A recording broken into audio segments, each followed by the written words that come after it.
ಎರಡು ಫೋಟೋ ನೋಡಿದ್ರೆ ಆಗಲ್ಲ. ಒಂದು ಬಾಬಾ ಸಾಹೇಬ್ ಅಂಬೇಡ್ಕರ್ ಅವರ ಫೋಟೋ ನೋಡಿದ್ರೆ ಆಗಲ್ಲ. ಅಲ್ಲಿ ಸ್ಟ್ಯಾಚ್ಯೂ ಇಟ್ಟಿದ್ರು, ಎಸ್ಬಿಟ್ರು, ಬಾಧೆ ಬಿದ್ದವ್ರು ಏನ್ ಮಾಡಿದ್ರು ಏನ್ ಇದ್ರು ಫಸ್ಟ್ ಅಲ್ಲಿಂದ ಎಸ್ಬಿಟ್ರು. ಎರಡನೇದು ನಮ್ ಜೆ ಕೆ ಅಣ್ಣ ಅವ್ರ ಫೋಟೋ ನೋಡಿದ್ರೆ ಆಗಲ್ಲ. ಯಾರು ನಮ್ ಜೆ ಕೆ ಅಣ್ಣ ಅವ್ರ ಫೋಟೋ ನೋಡಿದ್ರೆ ಅವ್ರಿಗೆ ಜೀವನ ಆಗಲ್ಲ. ಬ್ಯಾನರ್ಗಳು ಏನ್ ಬ್ಯಾನರ್ಗಳು ಹಾಕ್ತಿದ್ರು, ಶುಭಾಗರು ಬ್ಯಾನರ್ಗಳು, ಲೈಸೆನ್ಸ್ ತಗೊಂಡಿದ್ದಾರೆ, ಇದೆಲ್ಲ ಅವ್ರ ಫ್ರೆಂಡಿಗೆ ಚುಚ್ಚುತ್ತಾರೆ. ಇರಬಾರ್ದು. ಎಲ್ಲ ಇವ್ರೆ ಊರು ತುಂಬ ಬ್ಯಾನರ್ಗಳನ್ನ ಕಟ್ಟಿದ್ರೆ ಅವ್ರಿಗೆ ಲೈಸೆನ್ಸ್ ಬೇಡ, ಏನಿಲ್ಲ. ಇವ್ರು ನಮ್ ಜೆ ಕೆ ಅಣ್ಣ ಅವ್ರ ಬ್ಯಾನರ್ ಕಟ್ಬಿಟ್ರೆ ಇವ್ರಿಗೆ ಕಣ್ಣಿಗೆ ಬಂದು ಚುಚ್ಚುತ್ತಾರೆ.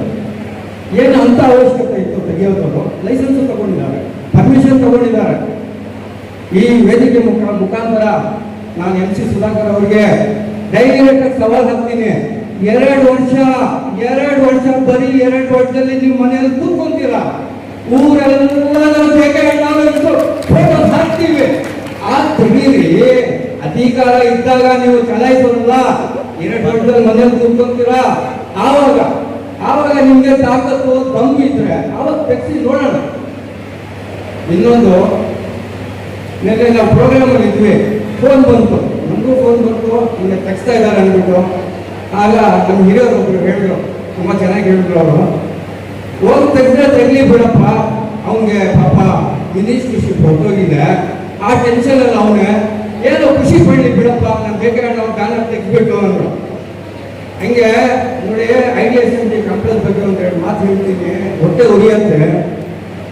ಸ್ವಲ್ಪ ತಿಂಗಳ ಮುಂಚೆ ಅವ್ರು ಏನ್ ಮಾಡಿದ್ರು, ಎಲ್ಲರಿಗೂ ಎಷ್ಟೆಷ್ಟು ಬ್ಯಾಲೆನ್ಸ್ ಇತ್ತು. 10 ವರ್ಷ ನಮ್ಮ ಜೆ ಕೆ ಅಣ್ಣ ಇದ್ರು ಅಧಿಕಾರದಲ್ಲಿ, ಯಾರು ಸ್ವಲ್ಪ ಕಟ್ಟಿದ್ರು, ಲೇಟ್ ಕಟ್ಟಿದ್ರು, ಯಾರು ತೊಂದರೆ ಮಾಡಿಲ್ಲ. ಯಾಕಂದ್ರೆ ಅವ್ರು ಜನಗಳ ಮಧ್ಯೆ ಬೆಡ್ ಬಂದಿರೋದು, ಕಷ್ಟ ಸುಖ ಗೊತ್ತಿದೆ. ಒಂದು ಇವ್ರು ಏನ್ ಮಾಡಿದ್ರು, ಬಂದೆಲ್ಲ ಬಾಗಿಲುಗಳು ಮುಚ್ಚಿಬಿಟ್ರು. ಆಗ ಮನೆಯಲ್ಲಿದ್ದು ಒಡವೆನೋ ಸಾಲನೋ ಬಡ್ಡಿನೋ ಏನೋ ಮಾಡಿ 2 ಲಕ್ಷ 3 ಲಕ್ಷ ಜನರು ಬಾಕಿ ದುಡ್ಡು ಕಟ್ಟಿದ್ರು. ಸುಮಾರು 3 ಕೋಟಿಯಷ್ಟು ಬಾಡಿಗೆನೂ ಬಂದ್ಬಿಟ್ಟು. ಅಷ್ಟರಲ್ಲಿ ಈಗ ಜನರು, ಈಗ ಯಾರೋ ಸಾಲ ಮಾಡಿ ತಂದಿರ್ತಾನೆ, ಮೀಟರ್ ಪಟ್ಟಿ ತಂದಿರ್ತಾನೆ, ಅವ್ನು ಸಾಯಂಕಾಲ ಆದ್ರೆ ಕಟ್ಟಬೇಕು. ಎಲ್ಲಿಂದ ಅವನು ಬದಲ ಕಟ್ಟೋದು? ಅಷ್ಟರಲ್ಲೇ ತಿಂಗಳು 1.5 ತಿಂಗಳು ಆಗಿಲ್ಲ ಡೆಮಾಲಿಷನ್ ಆರ್ಡರ್ ಏಕಾಏಕಿ ಬರೋದು. ನಾಳೆ ನೀವು ಖಾಲಿ ಮಾಡ್ಬಿಡ್ಬೇಕು, ರಿಸರ್ವ್ ಅಂಗಡಿ ಇಟ್ಬಿಡೋದು. ಏನಂತ ಅವಶ್ಯಕತೆ, ಏನಾದ್ರು ಬಿದ್ದೋಗ್ತಾ ಇದೆ ಅರ್ಜೆಂಟ್ಗೆ? ಇಷ್ಟು ವರ್ಷ ಒಂದು 6 ತಿಂಗಳು ಟೈಮ್ ಕೊಡ್ಬೋದಾಗಿತ್ತು, ಇಲ್ಲ 1 ವರ್ಷ ಟೈಮ್ ಕೊಡ್ಬೋದಾಗಿತ್ತು, ಇಲ್ಲ ಅವ್ರಿಗೊಂದು ಪರ್ಯಾಯ ವ್ಯವಸ್ಥೆ ಮಾಡ್ಬೋದಾಗಿತ್ತು. ಯಾಕಂದ್ರೆ ಈ ಮಾತು ಹೇಳ್ತಾ ಇರೋದು, ಒಂದು ಯಾರೋ ಸಣ್ಣ ವ್ಯಾಪಾರಸ್ಥರು ಇಲ್ಲಿ, ಅವ್ನು ಬೆಳಗ್ಗೆ ಹೋಗ್ಬಿಟ್ಟು ದೇವರನ್ನು ತಗೊಂಡ ರೋಲಿಂಗ್ ಶರ್ಟ್ ಎತ್ಬಿಟ್ಟು ಏನೋ ಪೂಜೆ ಮಾಡ್ಕೊಂಡು ಅವ್ನು ಕೂತ್ಕೊಂಡು, ಯಾರೋ ಗಿರಾಕಿಗಳು ಬಂದ್ರೆ ಅವನೇನೋ 500,000 ಸಂಪಾದನೆ ಮಾಡ್ತಾನೆ. ಅವ್ರ ಹೆಂಡತಿ ಮಕ್ಕಳಿಗೆ ಅವ್ರೇನೋ ಫ್ಯಾಮಿಲಿ ಅವ್ರ ಮೇಲೆ ಡಿಪೆಂಡ್ ಇರುತ್ತೆ. ಅಚಾನಕ ಈಗ ಸಾಯಂಕಾಲ ಆದ್ರೆ ಯಾರಿಗೋ ಕಟ್ಟಬೇಕು, ಏನೇನೋ ಅದೇ ಮಕ್ಕಳಿಗೆ ಓದಬೇಕು, ಜೀವನ ನಡೆಸಬೇಕು, ಕಷ್ಟ ಇದೆ. ನಿನ್ ಸರ್ಕಾರ ಬಂದಂತ ಮೇಲೇನೋ ಏನ್ ರೇಟ್ಗಳು ಹೋಗ್ತಾ ಇರೋದು.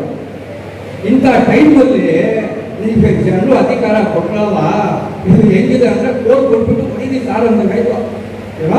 ನಿಂಗೆ ಅಧಿಕಾರ ಕೊಟ್ಬಿಟ್ಟು ತೊಂದರೆ ಕೊಡಿ ನಮಗೆ ಅಂದ್ಬಿಟ್ಟು. ಏನ್ರಿ ಅಂತ ಅವಶ್ಯಕತೆ ಇದ್ದಿದ್ದು? 37 ಡಿಗ್ರಿ ಮೊನ್ನೆ ಹೋಗಿದ್ದು ಟೆಂಪರೇಚರ್.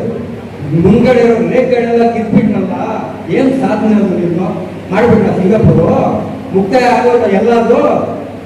ಏನೇ ನೀವು ಅಭಿವೃದ್ಧಿಗೆ ದುಡ್ಡನ್ನು ಹಾಕ್ತಾ ಇದ್ದೀರಲ್ಲ, ಜನರಿಗೆ ಅಭಿವೃದ್ಧಿ ಆಗ್ತಾ ಇಲ್ಲ, ಜನರಿಗೆ ತೊಂದರೆ ಆಗ್ತಾ ಇದೆ. ಜನರಿಗೆ ತೊಂದರೆ ಆಗ್ತಿರೋ ರೀತಿಯಲ್ಲಿ ನೀವು ಅಭಿವೃದ್ಧಿ ಮಾಡಿ ಹೋಗ್ಬಿಟ್ಟು ನೋಡಿ. ಅಲ್ಲಿ ಆಧಾರ್ ಚೌಕದಲ್ಲಿ ಇವತ್ತು ಅದ್ರ ಪಕ್ಕದ ರೋಡ್ ಹೋಗಿ ಒಂದ್ಸರಿ ನೀವು 2 ವೀಲರ್ ಎತ್ಕೊಂಡು ಹೋಗಿ. ಈಗ ನೀವು ಏನೋ ಮಿನಿಸ್ಟ್ರಿ ಇಲ್ಲ, ಕಾರ್ಯ ಬರಲ್ಲ ನಿಮ್ಮಿಂದ, ಮತ್ತೆ ನೀವು ಚಿಂತಾಮಣಿ ಅವರ 2 ವೀಲರ್ ಒಂದು ಎತ್ಕೊಂಡು ಆಧಾರ್ ಚೌಕ ಹೋಗಿ ಬಂದ್ಬಿಡಿ. ಹೋಗಿ 1 ಗಂಟೆ ಟೈಮ್ ಆಗುತ್ತೆ ಹೋಗಿ ಬರೋಕ್ಕೆ. 1 ಗಂಟೆ ಟೈಮು ನೀವು ಈ ಸ್ಟೇಡಿಯಂ ಇದೆಯಲ್ಲ, ಸಿಂಥೆಟಿಕ್ ಮಾಡ್ತಾ ಇದ್ದೀರಲ್ಲ, ಸಿಂಥೆಟಿಕ್ ಬೆಳಗ್ಗೆ 5 ಗಂಟೆಯಿಂದ ಹಿಡಿದು ರಾತ್ರಿ 10 ಗಂಟೆವರೆಗೂ ವಾಕಿಂಗ್ ಮಾಡ್ತಾ ಇದ್ರು. 1000 ಗಂಟೆ ಜನ ಮಾಡ್ತಾ ಇದ್ರು. ರೋಗಿಗಳು, BP, ಶುಗರು, ಮುದುಕರು, ಹೆಣ್ಮಕ್ಳು, ಚಿಕ್ಕ ಮಕ್ಕಳು ಎಲ್ಲರೂ ಹೋಗ್ತಿದ್ವಿ. ಯಾಕಂದ್ರೆ ಅದೊಂದು ಸೇಫ್ ಜಾಗ.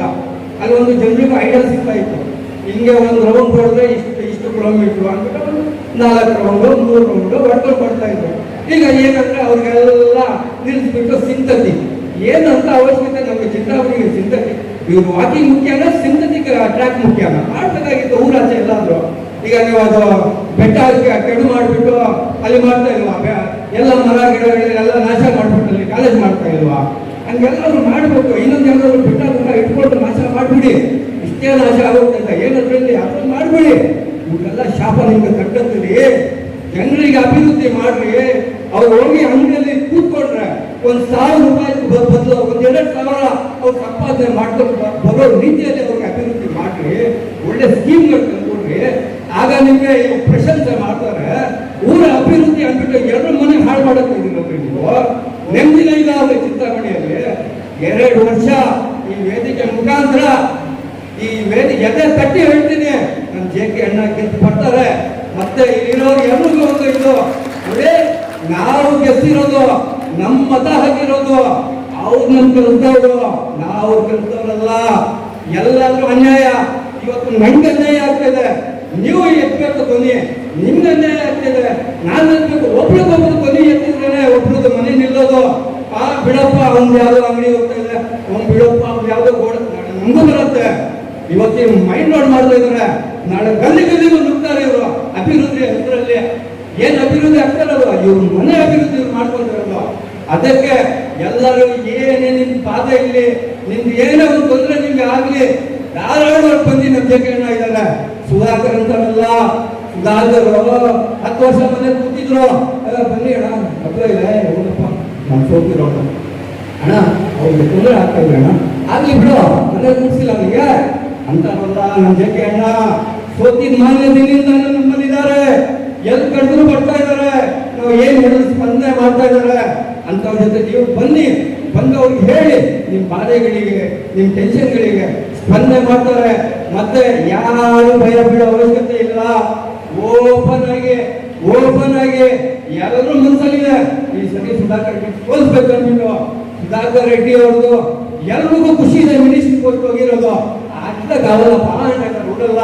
ಯಾಕಂದ್ರೆ ನೋಡಿ, ಮನಸ್ಸಲ್ಲಿರೋದು ಜನರು ಹೇಳಲ್ಲ. ಆದ್ರೆ ಮುಂದೆ ಹೋದ್ರೆ ಏಮನ ಅಂದ್ರೆ ಭಾಗ ಹೇಳಪ್ಪ ಬುದ್ಧಿ ವಸ್ತುಂದೆ ಕಾದು. ಇಂಥ ಪರಿಸ್ಥಿತಿಯಲ್ಲಿ ನಾನು ಒಂದೇ ಒಂದು ನಿಮ್ಮ ಮಕ್ಕಳ ಕೋರೋದು, ಸಮಯದ ಅಭಾವ ಇದೆ. ಬರೋ ದಿನಗಳಲ್ಲಿ ಬೇಕಾದಷ್ಟಿದೆ. ಇವಾಗಲೇ ಹೇಳ್ಬೇಕಂದ್ರೆ ಹೇಳ್ಬೋದು, ಆದ್ರೆ ಸಮಯದ ಅಭಾವ ಇದೆ. ಕೇಕ್ ಕಟಿಂಗ್ ಪ್ರೋಗ್ರಾಮ್ ಇದೆ. ನಾವೆಲ್ಲರೂ ನಾವೇ ಇಲ್ಲಿ ಸೇರಿರುವಂತ ಎಲ್ಲರಿಗೂ ನನ್ನ ಕಡೆಯಿಂದ ಧನ್ಯವಾದಗಳು.